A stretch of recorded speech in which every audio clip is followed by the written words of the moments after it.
Îl avem la start pe concurentul cu numărul 6, Toma Constantin din Sfântul Gheorghe, pe Ford Fiesta. Turbo!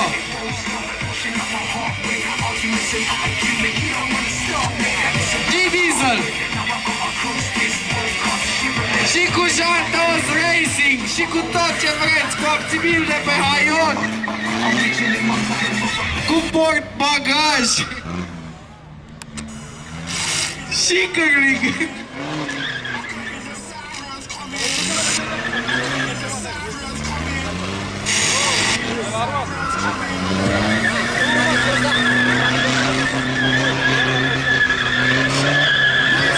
Și să nu uităm de toll pola organizată de Accelerate Club cu premii de la Auto Detailing Brașov.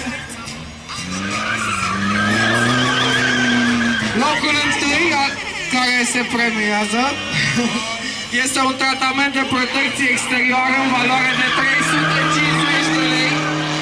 Locul 2, o ceruire profesională în valoare de 150 de lei. Și locul 3, o curățare interioară în valoare de 100 de lei. Un tichet pentru această tombolă costă 5 lei.